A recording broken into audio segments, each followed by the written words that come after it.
Yes, I have to break this sad news to you.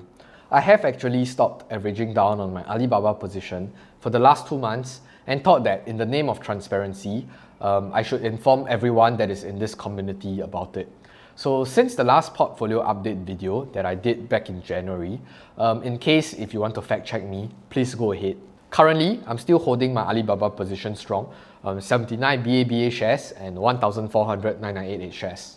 So if I were to convert all of them to their USD pricing, I'm currently sitting at an average cost of around $151 to $152. So as you can tell, I did publicly announce that I will start a monthly DCA into the Chinese tech sector, and I chose Crane shares with the QUAP ticker symbol. So presently, I'm still putting in around $500 to $600 each month, and I have been doing it since October last year, and I'm not going to stop it anytime soon. So technically, I'm still increasing my exposure to Chinese tech and Alibaba specifically, of course, but it's via a ETF instrument. So let me try to walk you through what I'm currently thinking and how I intend to navigate this black box of a stock market in 2022. So you know what else is a black box? The YouTube algorithm, of course. So please remember to do your part to smash the like button to destroy this black box. Anyway, just to provide some quick updates on my portfolio as well. So if you haven't already noticed, I recently added a small Facebook position as well, and I think you guys should already know what I'm trying to do. Let me just try to preface this. Everyone's circumstances are different, and we have different financial objectives, time horizon, yada yada. So please don't just copy blindly, and that said, let me try to walk you through my own considerations. But the funny thing is, 2021 has been brutal to me, so if you take the inverse trade, maybe you'll be able to profit somehow. But let's look into my current thought process. 1. I'm currently trying to build back up my war chest to deploy in this volatile market environment, and this explains my inactivity in buying Alibaba.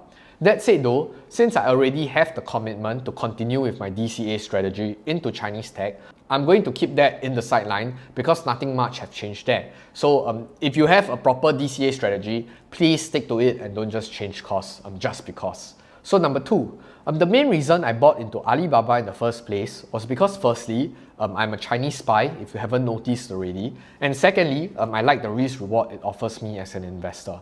So I was joking about the first point, by the way, or am I really? Anyway, the risk reward profile of different investments actually fluctuates wildly on a day-to-day basis, especially when you see companies shed off around 20 or even 30% in a single day. Previously, I believe that there were still opportunities in the US market, but it was getting increasingly harder to discover those said opportunities, especially when every Tom, Dick and Harry company commands such an inflated multiple in almost every industry. Now though, there are increasingly more exogenous factors that are shaking the entire market from the ground up. I'm incredibly sorry for whatever that is happening in Ukraine now, and I think going into war and mobilizing the army is a stupid endeavor regardless of the excuse. That said, it seems like there will be more volatility to come due to the different uncertainties ahead. So as everything starts piling up, I know that in the long run, the only way the stock market will go is to go up. But it is exactly because of these volatile times that presents small window of opportunities to investors to collect more shares and great businesses at a cheaper valuation.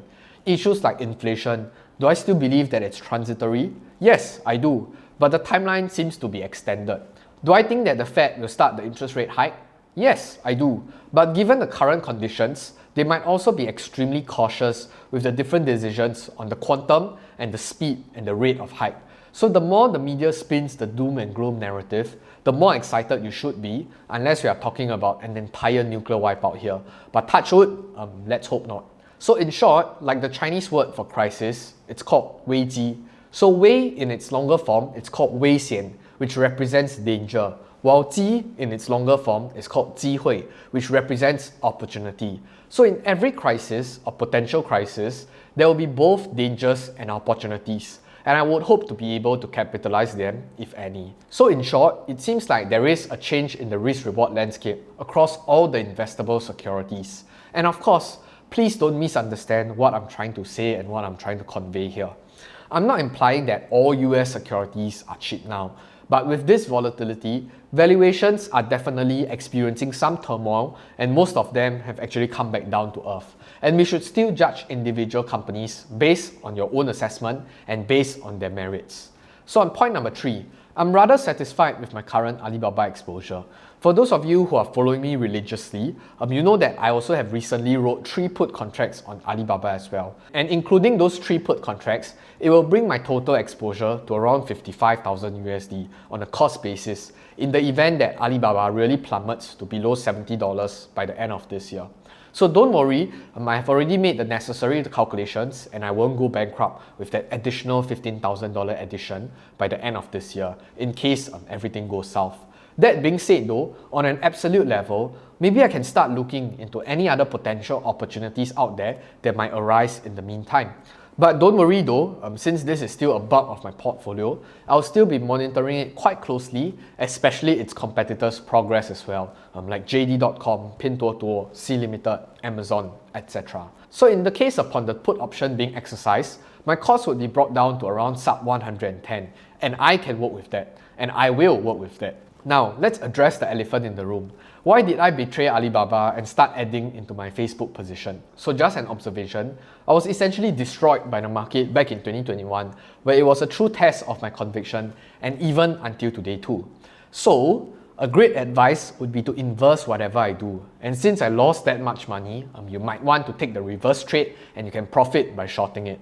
Don't need to thank me, but you can give me a percentage after your trade generates crazy amount of money for you. Jokes aside, this addition of Facebook shares is just an entry position where I dip my toes into the water and try to understand a little bit more into the entire industry.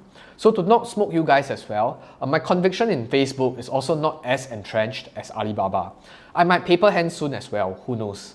So that said though, it is a good reminder to myself to continue doing my homework and to upgrade my understanding of the company and to also expand my circle of competence.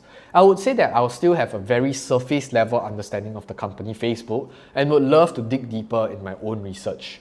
I would love to build Facebook into a core position as well in time to come, and of course after doing my due diligence. And this actually reinforces the idea of why I want to build my cash position rather than just continuing to average down Alibaba. So although I agree that cash is trash in this inflationary environment, but cash also represents optionality. Cash represents freedom. So like I usually advocate, I don't have and I don't intend to use margin at all because that's not a game I want to play with. So sure, famous investors like Munger did it, but I'm clearly not as smart as he is, so I would prefer to stay in my own lane and to not touch something that I think that it's extremely dangerous. So as for Alibaba, I might be fickle-minded again and change my mind if Alibaba suddenly starts trading at $20 or something. Ultimately, I think this is still like a personal documentary of my own growth journey and how I think. So maybe a few years down the road, I can look back at this video and to laugh at myself. Although I understand that some of you actually come here to get your daily dosage of confirmation bias on Alibaba, I really wanted to say that we are still retail investors.